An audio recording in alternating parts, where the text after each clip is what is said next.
mean, now that you had time to process the game, like kind of what runs through your mind, I guess.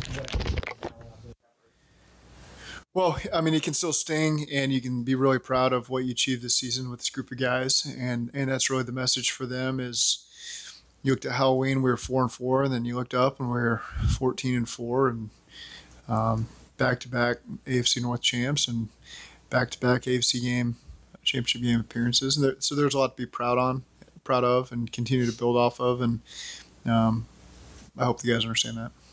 What is the biggest takeaway that you want to take from last night's game going into next season, and the motivation that's the follow?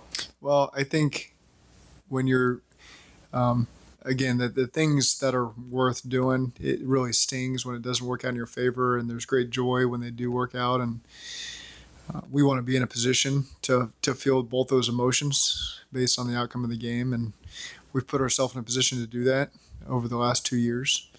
And those are feelings that we want to be in a position to experience again. Obviously, we want the joy part of it.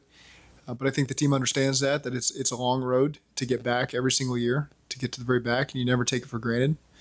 And so we'll continue to build off of this season. Joseph decided that he was going to get an MRI on his knee. Did that happen yet? Do you have an update on that? I don't know that that's happened yet. Now we've just been with the exit process, and some of those injury stuff will take shape over the next 2 days. Is there anything you could have done differently game planning against Chris Jones yesterday? It's, he's a challenge because they move him around. And so you never know on a given play where he's going to be.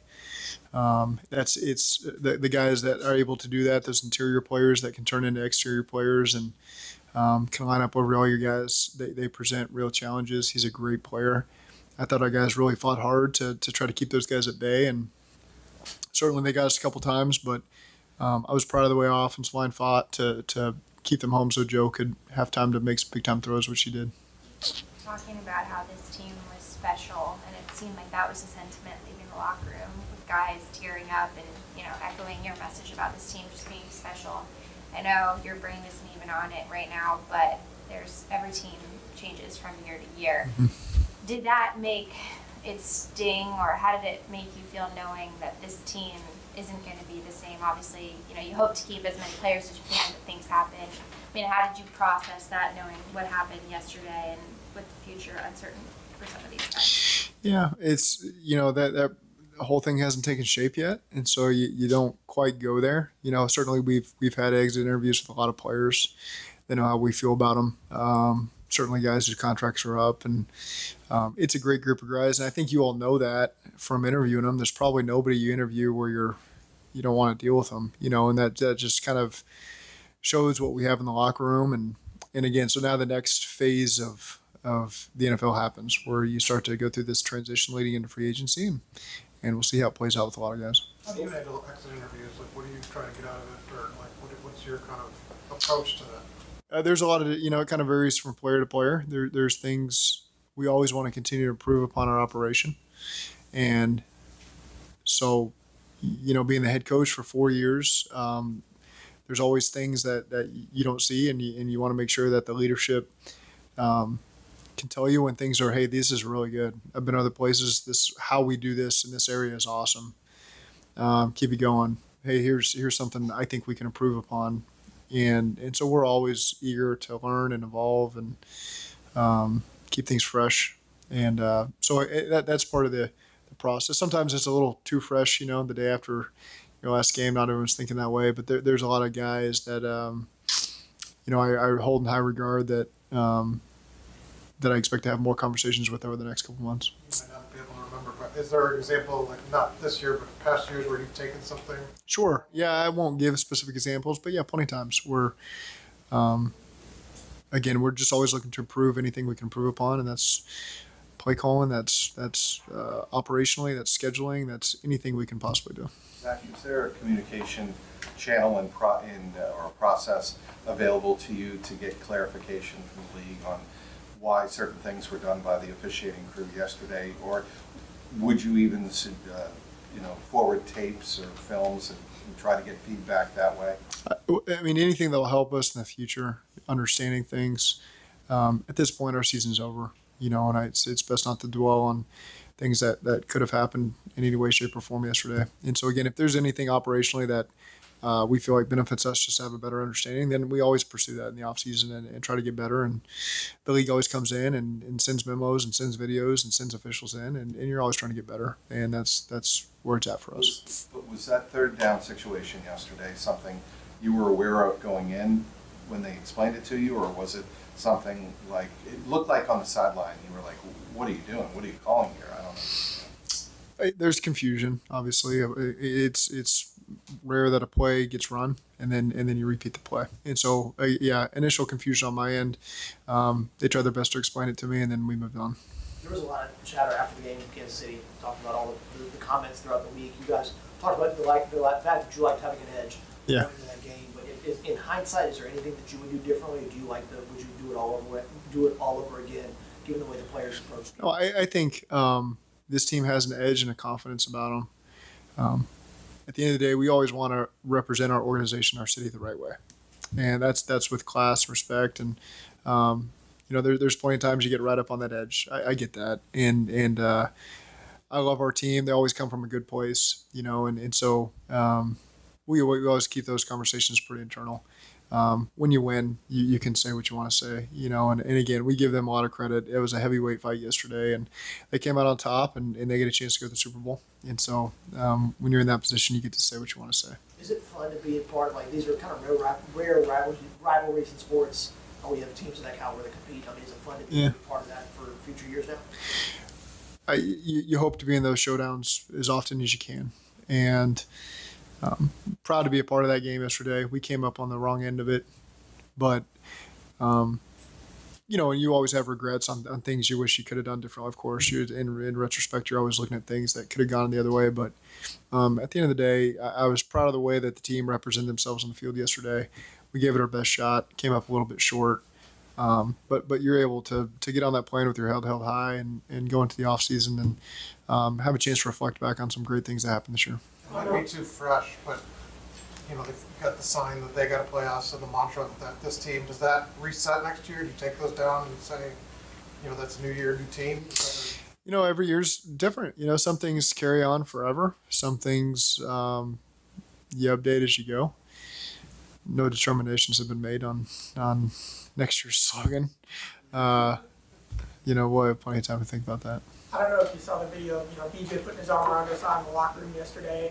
What does that support mean, and what does that say about the locker room you guys have worked so hard to make like that? Yeah, it's something we've always known, and especially when your season comes to an end and everyone's always thinking about, man, if I just would have done this differently. And the things that get highlighted usually are what happens at the end of the game, but there's certainly at least one thing every coach and every player wishes we would have done differently in that game, to a man. And so that was awesome to see those guys support each other in a really tough moment.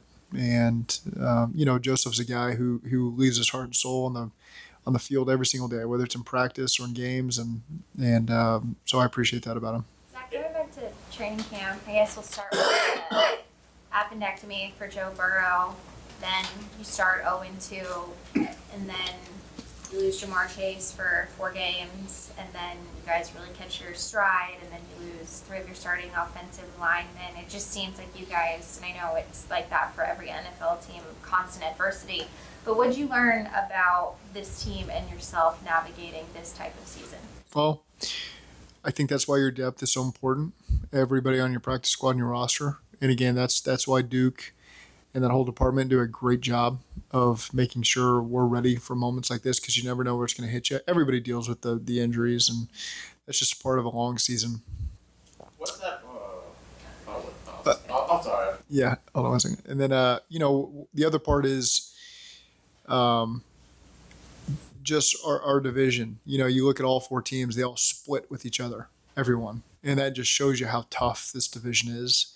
And it gets you ready for the runs we needed to go on there, because you got to find all sorts of ways to win in this division. And everyone came out 500. Everybody split with the other team. We take pride in playing this division. You got to come out a little bit better in order to gain some of the home field advantages, coming out of that. But again, we take a lot of pride in it, and it gets you ready for the playoffs and these tough moments that you got to deal with when you got to play the 3 teams that we play every week, every season. Coach, Sorry, go ahead. Sorry, Coach. You're good. what type of message you want to send to the players? You know, when you're in the locker room, you're just talking to them and everything. Like if they're watching this right now, what type of message and you want to send to them if they're watching this right now? Yeah, that they should be proud of the way that they carried themselves this season and all the things that they accomplished. Back-to-back division titles, back-to-back AFC Championship appearances. You know, we went from 4-4 to 14-4, and had each other's back every step of the way and support each other. I think there's significant things to take away from this year. And the theme. Sorry about that, guys. One last thing. What is the theme for next season that if you was to put a title on it, like you was to like make it a movie, like a title for a movie, like what's the title or theme for next season? You know, that's something we'll spend a lot of time thinking about this offseason of how to get this team back up and ready to attack next year. I don't quite have that answer yet, but that's something we'll spend the next couple months making sure we're ready for. There's a lot of conversation now about how much Joe Burrow is worth to the franchise. How would you quantify how much he's worth right now? Yeah, fortunately, I don't have to put that on paper. You know, in terms of what that is. That's just the business we're in right now. He's everything we want to be about. He is a hard worker. He cares about his teammates. He cares about where he's from, Ohio. This fan base, I think he represents us the right way. And so we take a lot of pride in having Joe Burrow as our quarterback. We're not going to talk to Duke until the combine, so I figured we'd ask you, since you're part of those conversations, what is that conversation going to be like as you all look at potentially as he's extension eligible? What do you guys want to do? How's that conversation going to progress throughout the offseason? Yeah, I think that starts now internally. And so, again, just wrapped up with the team today. And as you go forward, you get a chance to start talking about Joe and all the other players that are up. Speaking of Joe, the hit he took, and he went backward somersault, got up, ball was out. He looked at the official like, what the hell? Was that roughing the passer? I don't know. You know, it's you know, those are things that, again, we'll just continue to get ready for next year. Zach, back to the depth. How much does that help you maybe navigate with decisions you make in free agency of guys that you just can't bring back financially, etc.? You know, that's the balance you always have to strike. Is we've got really talented players, and you want to work to get them back. And at the same time, you're balancing developing younger players. And so, again, we want all these great players we have. We want them back. And then you know, that's a chance to work these next couple of weeks and see where we end up. And at the same time, always developing. You know, I don't like saying the bottom of the roster, all the guys on the roster. You know, and I think we've taken great pride in doing that. Do you like the depth you have right now in the offensive line coming back for next year? Say it one more time. The depth you have on the offensive line, how do you feel about that? I do. I think all those guys have continued to improve, and we've invested a lot of resources in that room. I think it served us really well. You know, and again, those guys have to a man, each one of them have proved, and I think they've played together as a group really well as the season progressed. The cohesiveness there and the chemistry there, that matters. That puts you, you know, beyond your potential when you get those five pieces working together, and then the guys that have stepped up, you know, as backups. Really proud of the job that those guys did this year. I was saying in the locker room that money's obviously important, but winning culture, a lot of other intangibles are important as well. When you hear a player say that, that's up for a contract. How does that make you feel about the culture you build? I think it's great. You know, you want guys that we're all professionals. You want to walk into your building excited to go to work every single day. And I think that matters. It matters for me. But again, everyone's got to balance the decisions they got to make for themselves and their family. But at the end of the day, I love parking my car in the garage and walking in through the doors every single day. There's not been a day that I've dreaded doing it. And so that's all I need. And again, I think these players really enjoy being here, and we'll just see how it shakes out. There's a lot of interest in Callahan and Romo, and what would you say about what those two coordinators have meant? Oh, I mean, Lou, Brian, and Darren, we've had the same three coordinators since I've been here, which is really rare. And that's been special to be able to have that because we're a very tight bunch. I think that communication process has been great between all of us, all the way down through the coaches, and excited that Brian and Lou are getting these opportunities that they're getting, and Brian's got 2 of them right now, and Lou's got 1 of them, and certainly hope that they get a chance to take advantage of those opportunities and become head coaches. And if they're back, that's great for me and for all of us. But that's part of being a successful team is people are going to come and want to talk to your coaches, and we got a lot of great coaches here that are more than capable. Those interviews can change things, but is your plan right now to bring the whole staff back? Yeah, I think we got a great staff.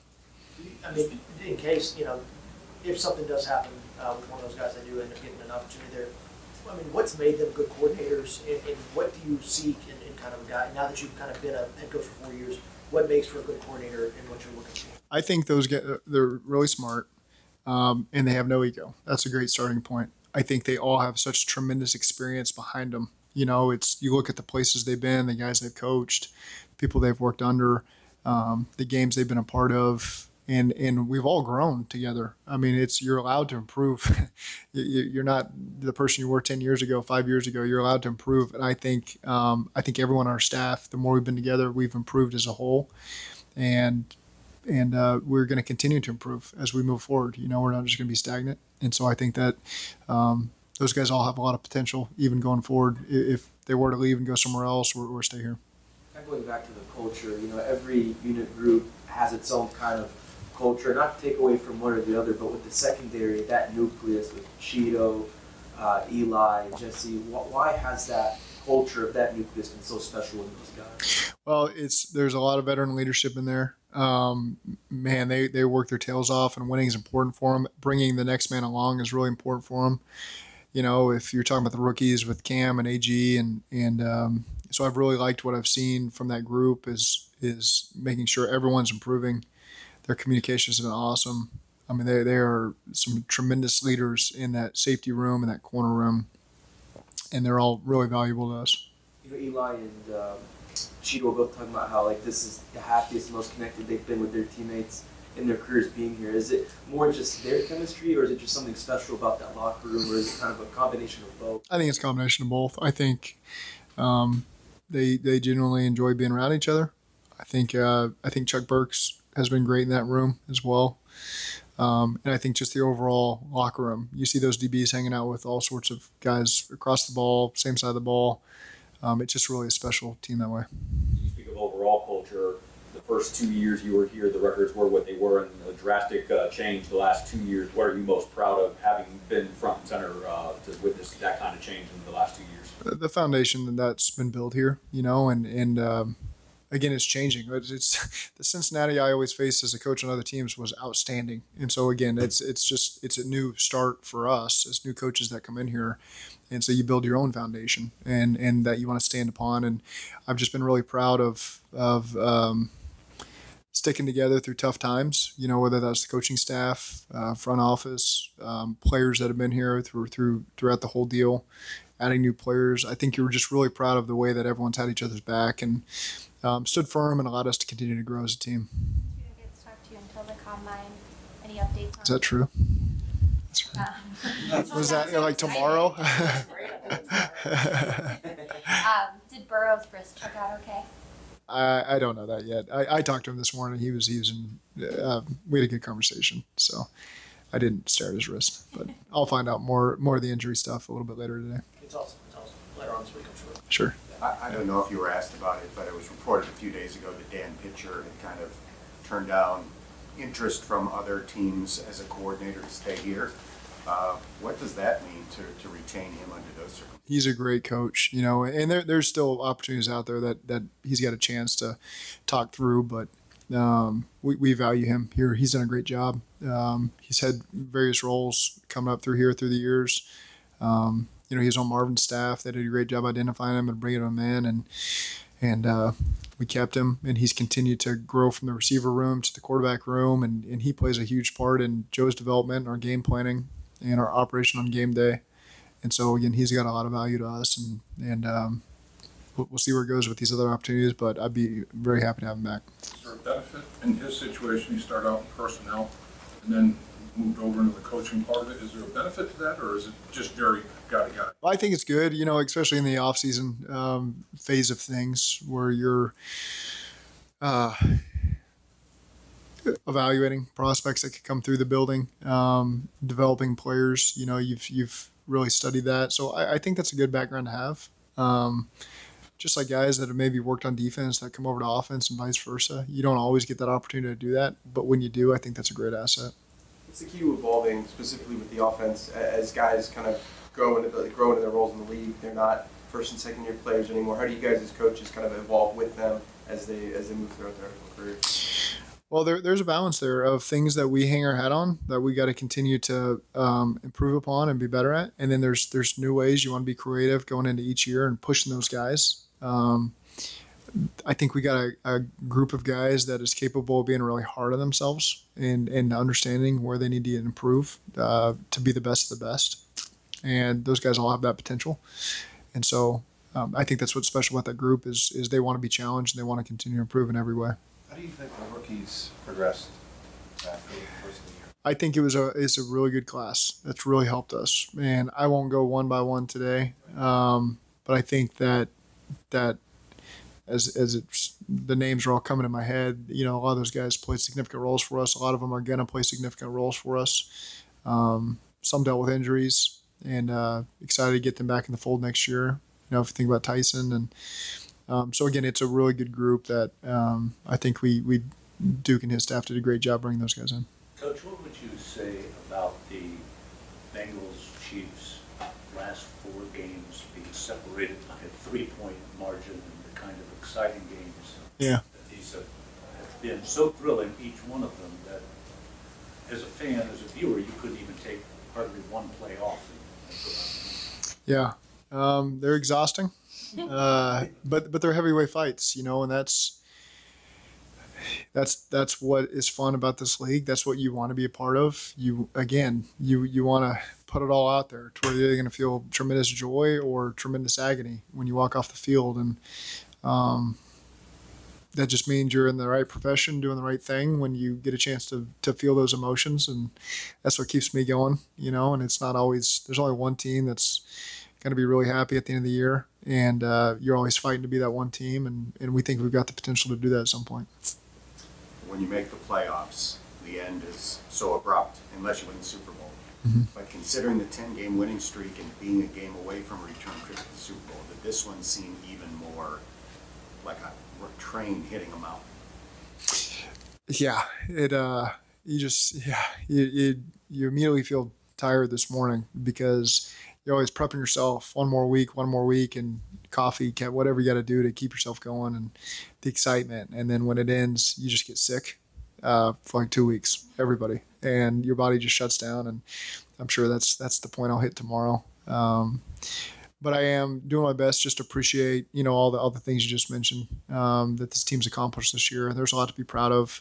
And again, it can still, 2 things can be true. It can still sting, and you can still be really proud of what this group accomplished, and really proud of this group. As an opposing coach, to see what Patrick Mahomes was able to accomplish out there. I mean, I know that was the opponent, but everybody respects everybody in this league. Mm-hmm. What's your thought after you kind of think back on what that league did out there? He's a great competitor, and he leaves out there on the field for his team, and he's one of the best to do it. And those are the types of games you like playing in. You like playing against great coaches and great players and finding ways to try to stop them. And he made some great plays yesterday. I thought our guys were in really good position, and they just find a way to make plays, and that's why they've been to 5 straight AFC Championship games, and that's what we're striving for. Exactly. All right, thank you. Super Bowl.